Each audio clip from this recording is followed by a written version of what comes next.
Jacques Berck, traducteur du Coran, professeur au Collège de France, est l'un des plus grands spécialistes du monde arabe et de l'islam.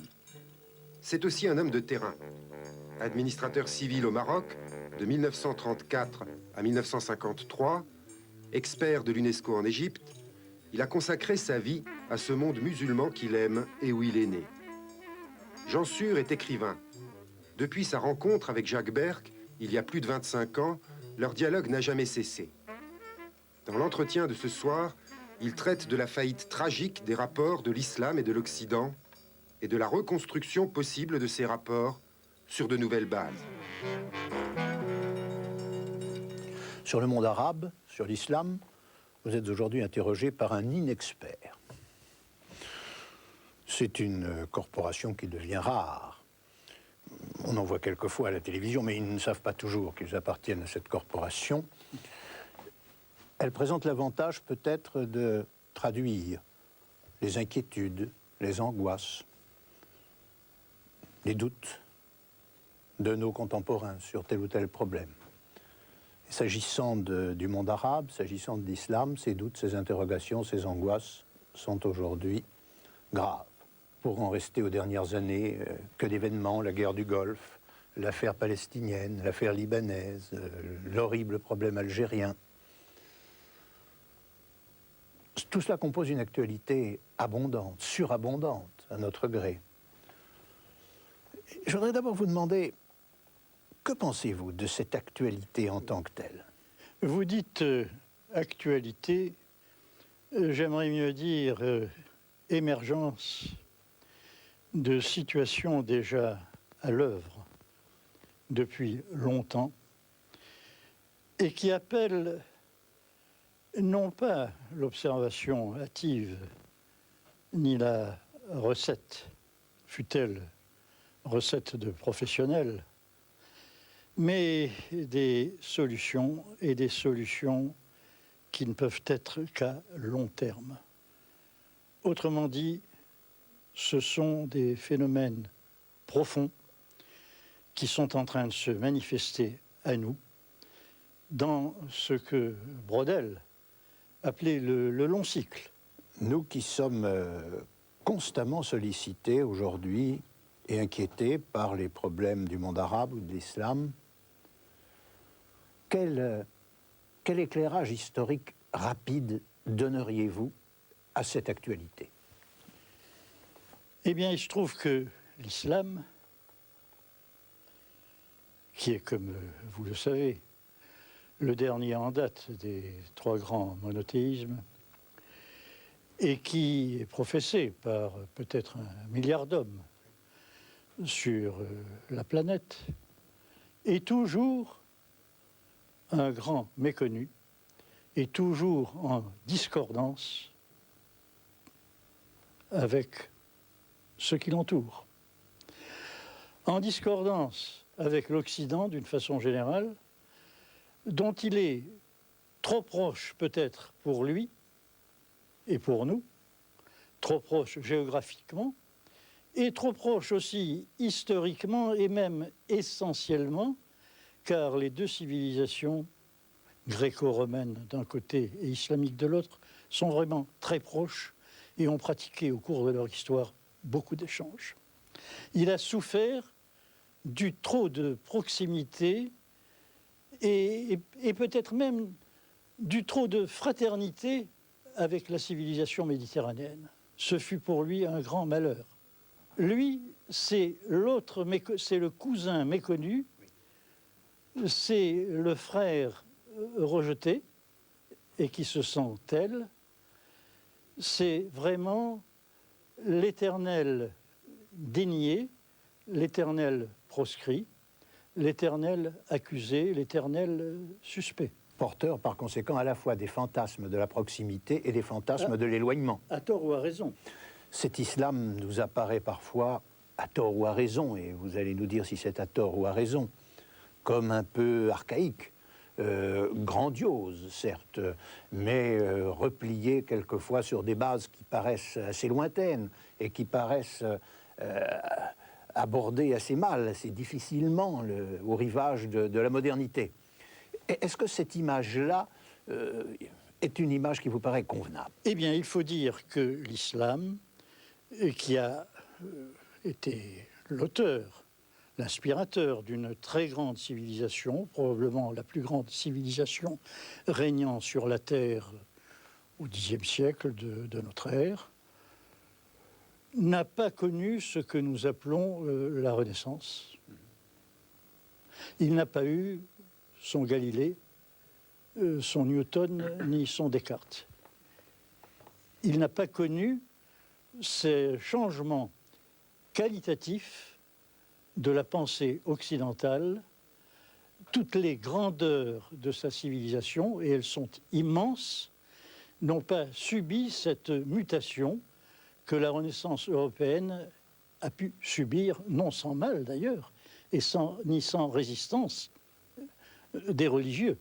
Mais alors, est-ce la civilisation industrielle? Et là-dessus intervient à la fin du XVIIIe siècle la révolution industrielle, et alors là, l'islam ne franchit pas cette seconde étape. La révolution industrielle se répand sous forme d'impérialisme sur la planète, donc géopolitiquement, l'islam est acculé à un rattrapage, et il se situe encore dans des formes de rattrapage jusqu'à présent, plus ou moins réussi. Ce qui n'implique absolument pas, sur le plan métaphysique auquel je faisais allusion, c'est-à-dire le plan proprement religieux, la moindre infériorité, naturellement, ni de son dogme, ni de sa pratique, qui, au contraire, revêtent une puissance de symbolisme identitaire à raison même de la, disons, du recul temporel des sociétés musulmanes. Plus ces sociétés reculaient relativement dans l'histoire, plus leur identité se réfugiait dans la croyance. Ces sociétés arabes ou islamiques se soucient-elles d'entrer dans la modernité ou au contraire méprisent-elles cette modernité? Toutes les nations arabes ont un vif désir d'entrer dans la modernité, et ce qui a été mal compris, je pense, par l'Occident, pas seulement par les Français, n'est-ce pas, mais par les nations européennes et les Américains en général, ceux que l'on appelle aujourd'hui islamistes, ne sont pas comme les vieux croyants de la génération précédente qui étaient anti-progrès, n'est-ce pas, qui luttaient contre toutes les formes d'occidentalisme, y compris contre le progrès matériel. Par exemple, ils ne voulaient pas que le Coran soit transmis par la radio. Ah oui. À la limite, ils auraient été contre les chemins de fer. C'est ça. À la limite. C'est ça. Bien. Ceux-là, au contraire, sont pour le progrès technique. Ils sont pour la révolution industrielle. Ils sont pour l'informatique et pour tout le reste. Seulement, ils ne veulent pas que leur collectivité acquiert ce progrès matériel en passant par le même chemin que l'Occident. Quel chemin? Celui de la démocratie, de la critique et des Lumières, n'est-ce pas? Ils veulent un chemin qui leur soit propre et qu'ils situent, eux, dans les perspectives d'une morale religieuse. Mais globalement, c'est intéressant, ça, que le monde industriel, que la modernité puisse être atteinte par des voies différentes, sous réserve d'inventaire. C'est une perspective qui peut être assez riche, parce que ce qui nous menace, c'est quand même une formidable banalisation de cette modernité. C'est théoriquement plaidable. Oui. C'est théoriquement plaidable. Oui. Ça n'est malheureusement pas jouable. Voilà. Et ceci pour deux raisons.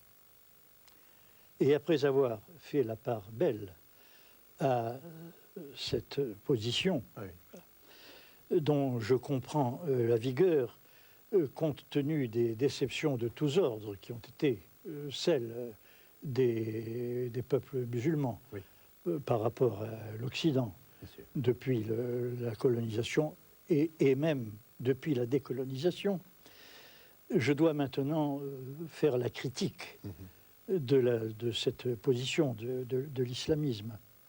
Cette position serait crédible si elle s'assortissait d'une renaissance spirituelle. Ce n'est pas le cas. Ce n'est pas le cas. Nous n'assistons pas à un renouveau religieux et spirituel, même dans la perspective islamique. Je serais bien placé pour le savoir, car je verrais se multiplier les études qui me seraient utiles, à moi personnellement, En tant que traducteur du Coran, Oui, oui. ou que chercheur travaillant le hadith prophétique, je verrais se multiplier les études originales sur ces deux maîtres, ces deux directions maîtresses des sciences religieuses. Or, ce n'est absolument pas le cas, et je crois que nul observateur équitable ne peut parler actuellement d'une renaissance de ces sciences, ni d'une renaissance de la ferveur religieuse. Ah oui. Je crois qu'il s'agit simplement d'un transport de la religion dans la politique. Or, cela, c'est une procédure à laquelle on a assisté dans d'autres religions que l'islam. Bien sûr. On a assisté dans le christianisme, l'utilisation de la Bien sûr, religion constamment, politique. constamment. Bien entendu. Et ça a toujours échoué. Ça a toujours échoué. Qu'est-ce qui le rend difficilement réalisable, cet accès à la modernité pour l'islam? C'est que cette modernité a été investie par la technologie. La technologie s'est emparée de la succession du temps, a maîtrisé cette succession jusqu'à présent. Elle est devenue la machine à dévorer le temps, à refaire le temps, jusqu'à refaire l'histoire du cosmos, comme nous la voyons faire en ce moment par l'observation astronomique. Où ça ira, je n'en sais rien. En tout cas, c'est cela qui a dominé la Terre et qui la domine encore, avec tous les rapports sociaux, intellectuels et même moraux qui en découlent. Ce qui fait qu'un avenir n'est pas pensable, qui n'inclut pas, d'une certaine manière... Qui ne l'inclut ou ne le maîtrise ou ne le domine. Mais le contourner, je ne crois pas que ce soit possible. Alors théoriquement, il y aurait peut-être d'autres voies que la technologie. Et en fait, il y a eu dans l'histoire de grandes civilisations sans poussée technologique. Par exemple, la civilisation hellénique ne semble pas avoir eu de grandes poussées technologiques. Mais aujourd'hui, est-ce possible? Et ce que vous appelez dans votre œuvre, ce qui a donné d'ailleurs le titre d'un livre, l'Orient second. Corollairement, je ne dis pas que cette poussée technologique ait créé une civilisation. Je crois que cette civilisation, nous sommes encore à sa recherche. Et c'est un argument de plus, d'ailleurs, pour ceux qui la contestent, sous le nom d'Occident, car au fond, elle est liée à l'expansion de l'Occident. Et ceux qui la contestent, cette expansion, et ce primat donné à la technologie, ou à l'économie, ou au productivisme, ce sont d'autres noms qu'on peut lui donner, peuvent en effet argumenter de son laxisme, ainsi de suite, de son amoralisme, de son cynisme, de ses massacres, en disant qu'ils préfèrent leur propre système, lequel étant à base non pas de technique, mais de religion, par exemple, serait meilleur, où la technique serait subordonnée à une morale.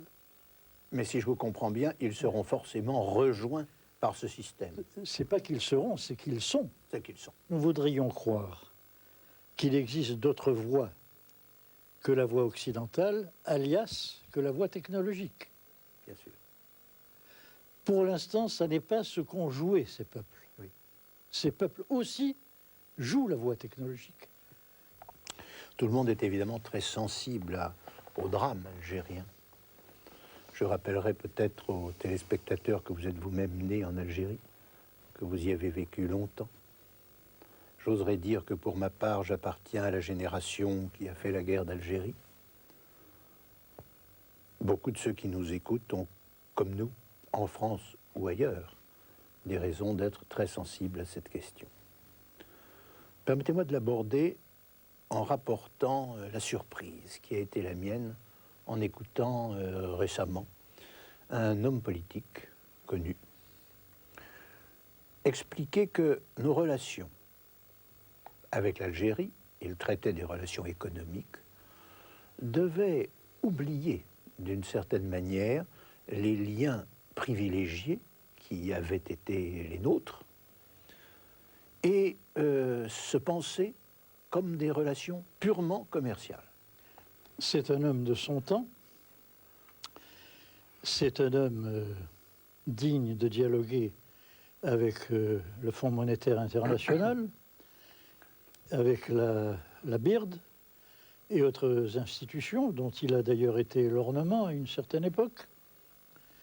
Bref, avec ces organismes qui ont remplacé en pire les pouvoirs coloniaux, car au moins les pouvoirs coloniaux avaient intérêt à la conservation du gage, tandis que ceux-là peuvent, de la façon la plus irresponsable, acculer à la famine, à la ruine et à la disparition des populations entières.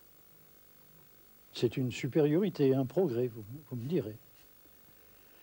Une autre chose, dans le même ordre d'idées, m'a attristé, c'est la position récemment prise par un autre très haut responsable, encore plus haut, qui avait parlé de demander à l'Europe en tant que telle de délibérer sur le cas de l'Algérie. C'était d'accord avec le chancelier Kohl, paraît-il. On comprend l'émoi que les Algériens aient ressenti à cette nouvelle, car ils étaient traités un peu comme l'Afrique au moment de la conférence internationale de 1885, où les grandes puissances se réunissaient pour délibérer du sort de l'Afrique. On ne disait pas qu'on allait réunir les Algériens pour les faire délibérer entre eux. Non, on allait délibérer sur eux. Ensemble, nous, les nations riches, nous parlons des autres. Oui, c'est ça. Pour les rendre moins... N'en sommes-nous pas responsables? Après tout, nous les payons. Qui dit mieux? Nous les payons. Mais oui. C'était à propos, et ça venait après, cette démarche d'une confrérie italienne, Sant'Egidio, qui avait réussi à réunir des représentants de toute l'opposition, y compris les gens du FIS et d'autres, autour d'une table. Résultat assez surprenant. La question qui se pose n'est pas de savoir si le FIS est démocrate. C'est de savoir si on peut dialoguer avec quelqu'un d'autre que lui. Or, prévoir, comme le dit le gouvernement algérien, des élections sans lui, c'est considérer le problème comme résolu. Il vaut mieux s'orienter vers une conciliation, une intercompréhension, plutôt que vers le massacre réciproque. Seuls les Algériens pourront résoudre le problème. Mais on peut les aider à les résoudre. C'est ce qu'en diplomatie on appelle offrir ses bons offices.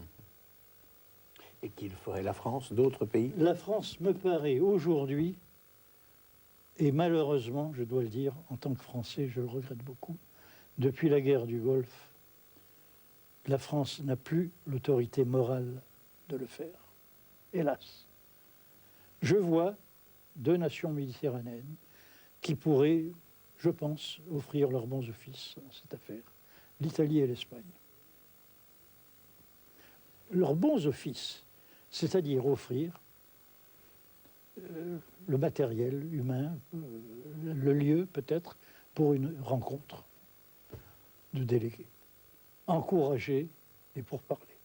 Je lisais dans le livre d'un spécialiste de l'actualité du monde arabe aujourd'hui, ce jugement. L'affaire algérienne, le drame algérien est imputable essentiellement, et je croyais pouvoir lire entre les lignes, quasiment uniquement, aux erreurs commises par les gouvernements algériens depuis l'indépendance. Partagez-vous ce point de vue? Pas du tout, parce que l'erreur vient de plus haut. C'est parce que la France, en 130 ans, n'a pas voulu ni su éduquer les Algériens, qu'une grande part des populations algériennes en sont restées à un certain stade, qui les a rendus sensibles à certaines propagandes. Mais la responsabilité est partagée largement par un pouvoir qui, en tellement de temps, n'avait rien fait, par exemple, pour la cause de la femme. On parle parfois du voile qu'imposent aujourd'hui les islamistes. Mais la France avait-elle fait quelque chose pour l'enlever, ce voile? Songez qu'en 1953, le grand argument employé pour évincer le roi du Maroc, Sidi Mohamed, c'était qu'il avait dévoilé sa fille, Lalla Aïcha. Tel fut l'argument de la colonisation. Il n'y a vraiment pas de quoi se vanter. Étrange retournement, oui. Seulement, il faut dire aussi que le gouvernement algérien, depuis l'indépendance, devra, et les Algériens en général, devront faire une vigoureuse autocritique pour la raison suivante qui dépasse la politique. Disons que la classe que nous pourrons appeler occidentalisée, pour simplifier, les occidentalisés n'ont pas su ou n'ont pas voulu non plus éduquer le reste de la population parce que leurs dirigeants n'ont pas su les convertir à d'autres idées, ne les ont pas attirés à une autre vision de l'islam, à une vision d'islam de progrès. L'Algérie est de tous les pays arabes celui qui n'a pas résolu la question culturelle, ni la question linguistique. J'ai, comme vous le savez, parcouru tous les pays arabes. Celui où le malaise culturel règne le plus est l'Algérie. Or, c'est celui qui avait l'avantage, peut-être, le plus développé d'un bilinguisme et même d'un trilinguisme. Oui. Le plus développé. Berbère, arabe, français. Et français. 3 langues. C'est magnifique. Le Liban gagne sa vie avec ça. Bien sûr. Alors, faut-il chercher dans les rapports complexes des Français et des Algériens une part de la cause de ce malaise vis-à-vis de la langue et des questions linguistiques? Vous ne le pensez pas? L'impression. Il s'agit d'une question algéro-algérienne. Qu'est-ce que les Algériens veulent faire de ce butin de guerre, comme disait Kateb Yassine? Oui. Ils possèdent un langage, d'ailleurs, qu'ils ont développé par un effort méritoire d'extension du primaire, que la colonisation n'avait pas su faire. Ils ont une belle littérature francophone. Vont-ils jeter ça par-dessus bord? Je sais que le fils semble vouloir développer l'anglophonie pour une raison très simple. C'est que l'anglais, en étant à l'apprentissage pidgin, ne sera pas en Algérie une langue culturelle. Donc c'est autant à gagner pour l'arabisation. Mais ça sera au prix de la culture en Algérie. Quelle est la visée du fils, selon vous, en Algérie? Leur visée, d'après ce que je sais, c'est d'établir un État islamique. C'est-à-dire un rattrapage de la modernité, mais sans passer par la voie occidentale. Mais alors, à savoir sans passer par la démocratie, par la critique et par ce genre de choses. Mais alors, les idées, les représentations des gens de France ou d'ailleurs d'autres pays européens qui font de cette situation actuelle quelque chose d'assez effrayant, qui voit des présages de guerre, de violence. Ceux qui ont mobilisé contre l'Irak une coalition plus nombreuse que contre Hitler n'étaient pas des musulmans, ni des islamistes. C'était plutôt des Occidentaux. Vous venez parler de l'Irak. Oui. Pardonnez-moi de dire quelque chose qui certainement est assez, pour vous, difficile à entendre. Mais il y a quelques années, vous disiez, il y a 2 pays arabes qui sont, d'une certaine manière, aux premières lignes du développement du monde arabe, et vous nommiez ainsi l'Irak et l'Algérie. Parfaitement. Et je le considère encore, l'Irak et l'Algérie. L'Algérie, j'avais des raisons, et je les ai toujours. C'est un pays où je suis né.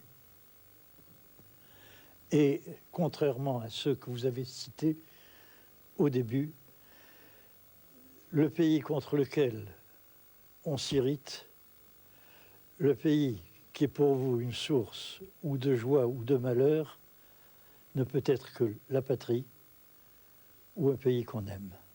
C'est pour moi le cas de l'Algérie. Quant à l'Irak, je crois que l'Irak, jusqu'à la désastreuse guerre du Golfe, était le pays arabe nettement le plus progressiste et qui, ce n'est pas par hasard qu'on a cherché à le détruire. Votre position sur la guerre du Golfe à l'époque a Cette été position était connue. Enfin, connue et j'ai été très contre cette guerre. J'ai pensé que la participation de la France à cette guerre était désastreuse et nous coûterait notre position dans l'échiquier de la politique arabe et islamique. Et malheureusement, cette vue a été confirmée. Nous avons complètement liquidé nos positions dans la région. vous n'étiez donc pas de ceux qui accréditaient beaucoup l'idée d'une croisade nécessaire à l'égard d'un nouvel Hitler. Non. Et j'aurais apprécié d'ailleurs de la part des Américains qui avaient été très lents à se mobiliser contre le vrai Hitler, le véritable Hitler, de ne pas faire tant d'histoire pour l'Hitler métaphorique, qui leur a donné de mauvaises habitudes et l'illusion d'une toute-puissance quasi divine, parce que frappant du haut du ciel, avec une sorte de force implacable et décisive, que par la suite, ils ont été très hésitants à appliquer aux Serbes. Pourquoi alors Pourquoi Parce que très probablement, ils ont pensé que le rôle de Jéhovah était plus facile à exercer sur les plaines de la Mésopotamie que sur les montagnes de Serbie, qui avaient mis en déroute 2 ou 3 divisions de SS pendant la dernière guerre mondiale. Comment analysez-vous alors l'affaire bosniaque et l'apparent secours que l'on porte aux musulmans de Bosnie? Parce qu'enfin, on trouvait de bons musulmans. Ah, c'est une chose terrible. Oui. Enfin, on trouvait de bons musulmans. Mais passons plutôt aux mauvais musulmans, c'est-à-dire les Palestiniens, qui sont terriblement mauvais musulmans, bien que, malgré le rôle des chrétiens dans leur rang, qui sont parmi les plus passionnés. On oublie allègrement que Habash et Jibril sont des chrétiens, n'est-ce pas? Ce sont quand même, disons, des musulmans d'honneur, puisqu'ils sont terroristes. On peut donc en parler un peu, c'est une affaire importante. Mais bien sûr. En ce qui concerne.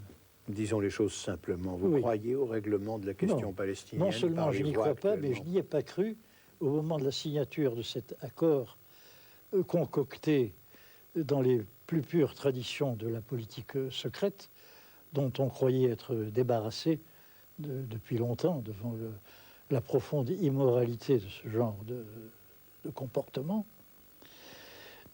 Eh bien, j'ai été le seul à dire cela. Et si je l'avais dit, on ne le croirait pas, naturellement. Le schéma le plus couramment répandu, je crois, et par des gens de bonne foi, est que de bons Israéliens et de bons Palestiniens doivent s'entendre contre de mauvais extrémistes israéliens et de mauvais extrémistes palestiniens. Il est certain, il est évident qu'il y a des deux côtés des colombes et des faucons. Ça, c'est certain. Mais qu'on puisse s'entendre en faisant abstraction de l'occupation des territoires et qu'une occupation doive se terminer par une libération de l'occupation, et surtout que l'on puisse échanger la reconnaissance d'Israël seule arme des Palestiniens contre la reconnaissance, non pas d'un État palestinien, faites bien attention, mais de l'OLP, impliquait à mon sens une semi-trahison. L'accord était dissymétrique, donc vicié. Et je prévoyais d'autre part qu'il en serait de Arafat comme de Pétain par rapport au premier attentat qui serait commis par un Palestinien. Cet attentat serait-il par lui condamné ou approuvé? Qu'est-ce que nous avons appris hier?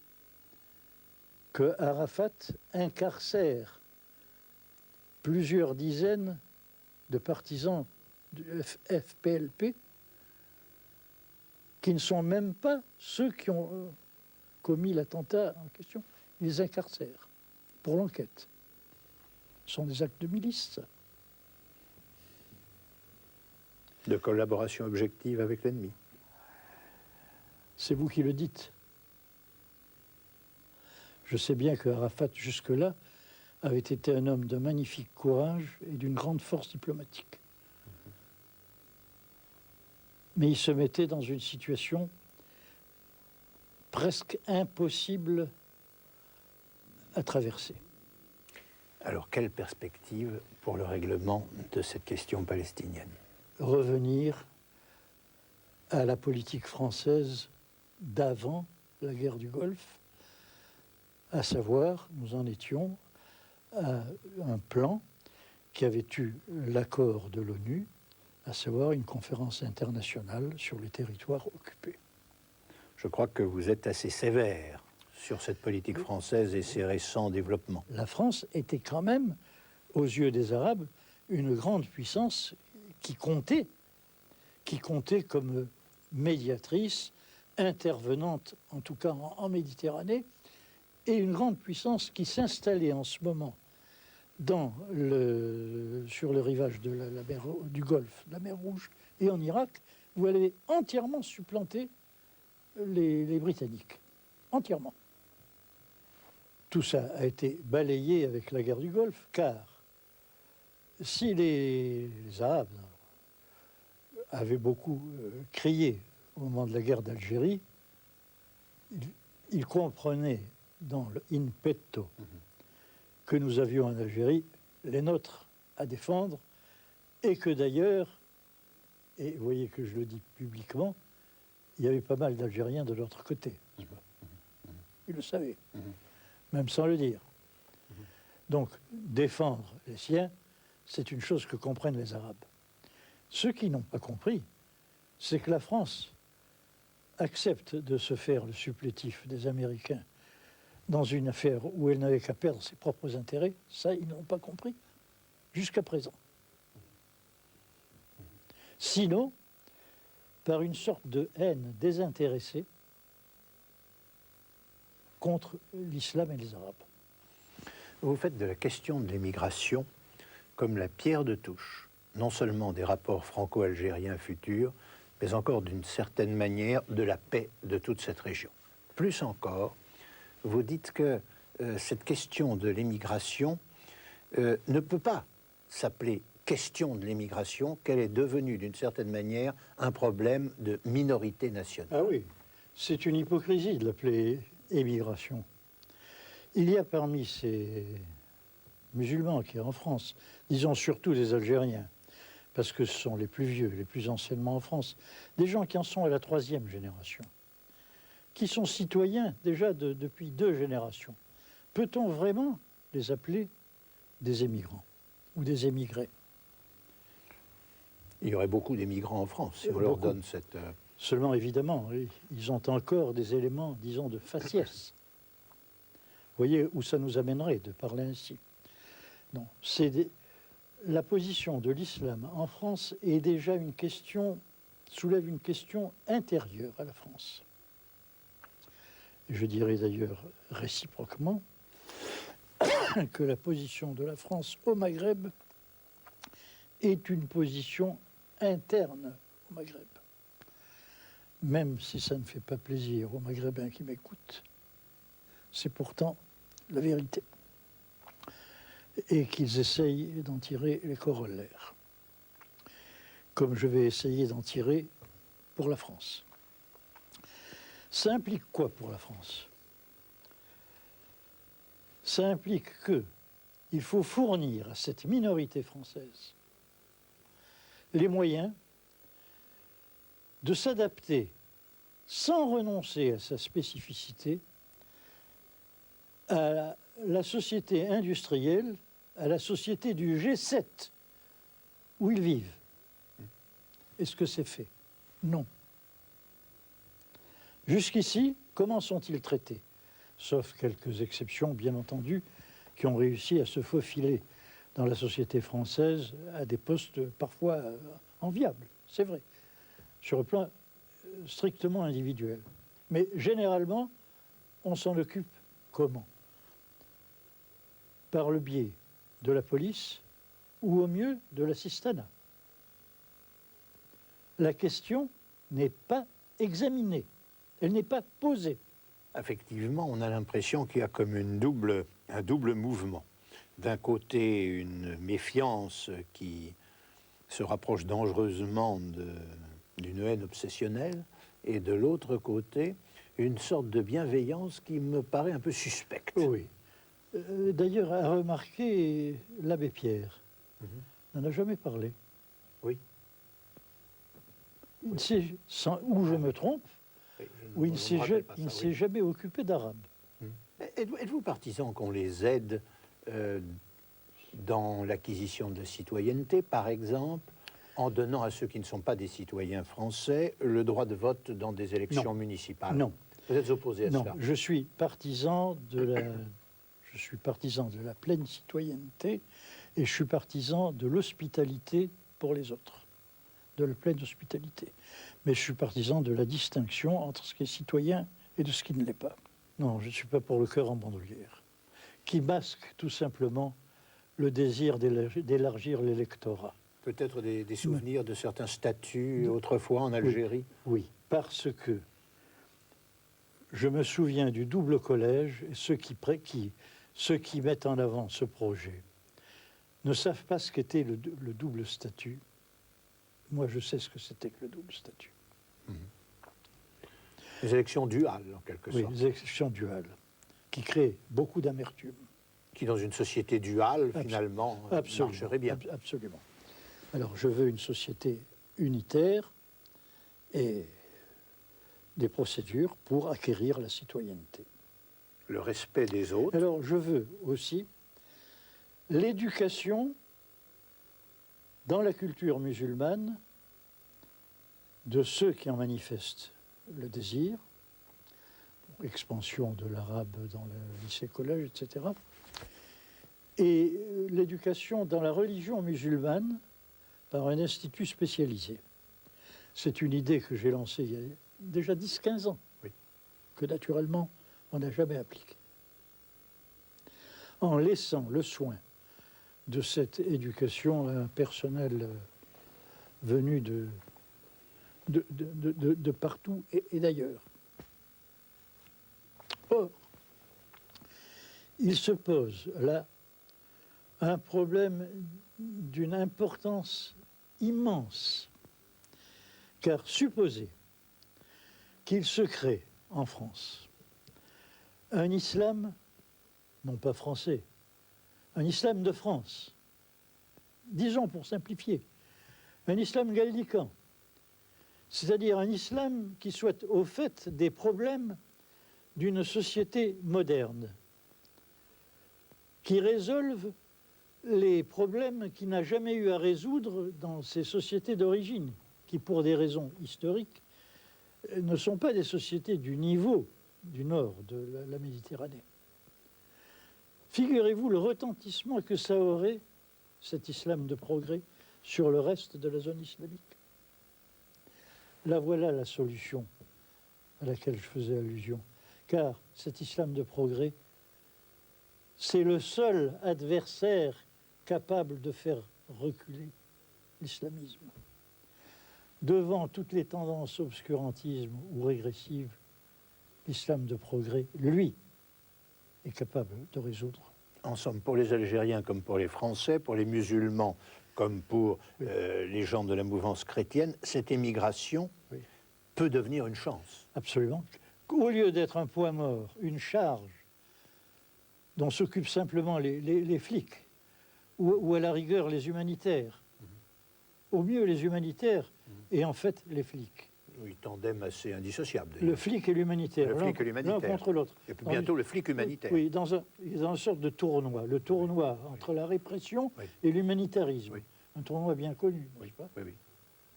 Au lieu de ça, l'éducation et la promotion vers un islam de progrès pour ces 3 à 4 millions de musulmans. Vous vous rendez compte de l'impact que ça aurait? À quoi pourrait correspondre réciproquement une attention portée au monde arabe, par exemple, tout simplement une extension des études arabes pour les Français ou les Français, c'est ce que vous aviez proposé dans un rapport. Absolument, les Français ne resteraient pas indifférents à cette promotion. Eux aussi seraient intéressés. Ça ferait de nouvelles générations d'orientalistes aussi, bien entendu. Oui. Et ce serait un plus grand commun diviseur entre les deux rives de la Méditerranée. À condition précisément, et nous voilà peut-être sur un nouveau sujet, que les gens qui gouvernent trouvent intérêt à recréer, à renforcer ces liens entre les différents pays méditerranéens. Oui. Eh bien, jusqu'ici, malheureusement, notre gouvernement ne semble absolument pas intéressé par ces perspectives. Maastricht est très loin de la Méditerranée. Ah, tout à fait. D'ailleurs, Maastricht, plus cette Europe progresse, entre guillemets, plus elle devient nordique. Et en fait, anglophone, en fait. Car les États nordiques qui viennent d'y accéder sont tous anglophones, pratiquement. Pratiquement, les Scandinaves sont des gens qui parlent anglais, qui éditent même en anglais. Je sais que la Méditerranée, c'est pour vous un sujet que vous Vital. portez, vital, que vous portez aussi bien dans votre affectivité que dans votre esprit. Je crois qu'on peut créer entre les deux rives une solidarité, pas la créer, l'outiller, l'organiser. Autrement que dans un rapport de Car force. si elle existe déjà, notez-le. Car si on prend la proportion des échanges, mais elle est formidable. Le pourcentage dans les commerces extérieurs de ces pays maghrébins, font peut-être, je sais pas, 80% de leurs échanges avec les 3 nations du nord de la Méditerranée. 80%. Et quelle serait alors la place de cette Méditerranée telle que vous la désirez ou la pensez au sein de la politique? Moi, je la vois les deux bassins, n'est-ce pas? Car je ne voudrais pas écarter la Turquie non plus, et en tout cas pas l'Égypte ni la Syrie. Mais dans un premier temps, je pense aux 3 nations latines et au Maghreb. Dans quelle mesure la politique Je mondiale pense à une solidarité d'un certain type, et pour l'instant, je n'envisage pas, je ne souhaite pas, je ne dessine pas ce que je souhaite. Je pense à une solidarité, sans la définir. À laquelle contribuerait la rencontre des 3 religions du livre? Elle se fera normalement dès lors que la différence entre elles cessera d'être aussi criante qu'elle est, et elle ne l'est pas sur le plan dogmatique, sûrement pas, elle ne l'est que par les mœurs. Et les injustices. Et par une longue histoire, par l'histoire malheureuse, disons. L'histoire malheureuse.